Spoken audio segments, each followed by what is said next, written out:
तुम्हाला जर का डेझिकेटेड कोकोनट घरीच बनवायचं असेल तर त्यापासून आपल्याला दोन फायदे आहेत. एक तर पदार्थाची चव वाढते, मग तो पदार्थ गोड असो किंवा तिखट, आणि दुसरं म्हणजे पैशाची देखील बचत होते. सणासुदीच्या दिवसांमध्ये गोडाचे पदार्थ म्हणजे नारळाची बर्फी, नारळाचे लाडू, नारळाची वडी, नारळाच्या करंज्या किंवा नारळी भात, सोलकढी आणि करीचा मसाला तयार करताना डेझिकेटेड कोकोनट ॲड करायचं. म्हणजे मग तुम्ही पातळ किंवा घट्ट ग्रेव्ही बनवू शकता. त्याकरता बाजारात जायचं आणि एकदम 4-5 नारळ आणून त्याचं डेझिकेटेड कोकोनट बनवून स्टोअर करून ठेवायचं. अजिबात खराब होत नाही आणि पदार्थ अगदी झटपट तयार होतो. बाजारात फार जास्त महाग मिळणारी डेझिकेटेड कोकोनट हे त्याचं शेल्फ लाईफ वाढवण्यासाठी फार केमिकल आणि प्रिझर्वेटिव्ज वापरून पॅक केलेली असतात. त्यासाठी घरच्या घरी स्वस्त, स्वच्छ, केमिकल आणि प्रिझर्वेटिव्ह फ्री डेझिकेटेड कोकोनट आपण घरच्या घरी बनवून तयार करू शकतो. इथे आपण एक मोठा नारळ तयार करणार आहोत. तुम्हाला पाहिजे तर तुम्ही क्वांटिटी वाढवू शकता. बनवण्याची पद्धत अगदी सारखीच आहे. सगळ्यात पहिल्यांदा नारळ आपण फोडून घेणार आहोत. लक्षात असू द्या, नारळ फोडताना नारळाच्या मधोमध जर पाण्याची रेष ओढली तर नारळ बरोबर मधोमध फुटला जातो आणि आजूबाजूला तडे जात नाहीत. तुम्ही हातोडा, खलबत्त्याचा बत्ता किंवा मग कोयता वापरू शकता.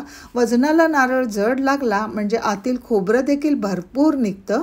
वजनी मोजाल तर एका नारळापासून साधारण 250 ग्रॅम इतकं डेझिकेटेड कोकोनट तयार होतं. बाजारात जर का ही पावडर तुम्ही घ्यायला गेलात तर खूप महाग मिळते. तर ही पावडर आपण घरच्या घरी तयार करू शकतो. इथे तुम्ही पाहू शकता, आपण पाण्याची रेष ओढल्यामुळे नारळ मधोमध फुटला गेलेला आहे. आजूबाजूला बिलकुल तडे गेलेले नाहीत. नारळाचे 2 भाग केल्यानंतर आपण याला छान वाफवून घेणार आहोत. आता गॅसवर मी पाणी गरम करत ठेवलं आहे. वर चाळण ठेवायची आणि नारळाचे 2 भाग आपण चाळणीवर ठेवणार आहोत.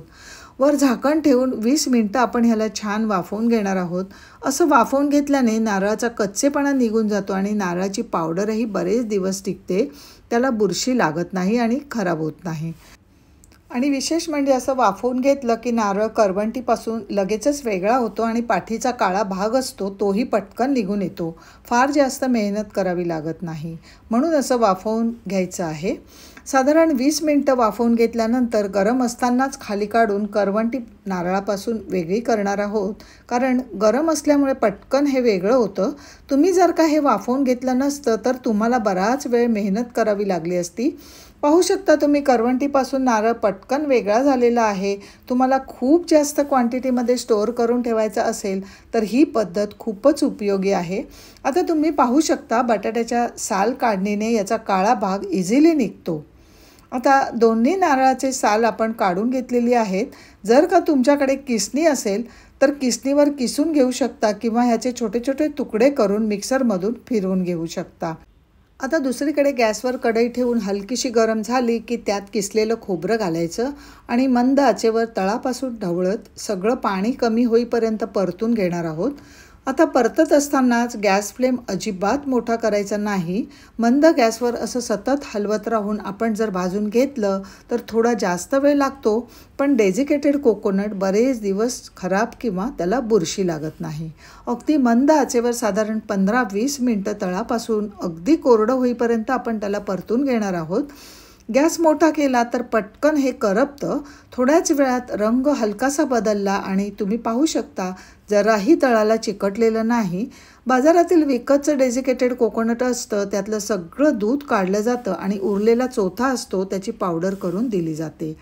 पण आज आपण त्यातलं दूध ह्यातच आटवून बनवणार आहोत. त्यामुळे घरी बनवलेलं डेझिकेटेड कोकोनट चविष्ट लागतं, परंतु कोणतेही केमिकल, प्रिझर्वेटिव्ज न वापरता स्वच्छ असं हे डेझिकेटेड कोकोनट तयार आहे.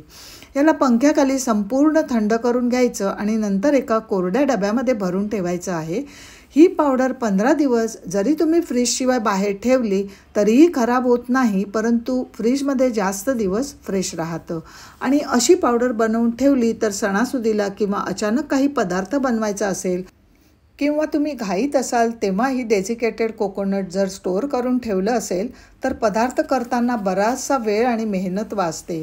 तर पदार्थ बनवण्याआधीची तयारी कशी वाटली ते नक्की कमेंट करून सांगा. लाईक करा. छायाच कुक टाईम चॅनलवर नवीन असाल तर सबस्क्राईब करा. चला तर पुन्हा आपली भेट एका नवीन मस्त रेसिपीसह. तोपर्यंत छायाच कुक टाईम पाहत राहा. धन्यवाद.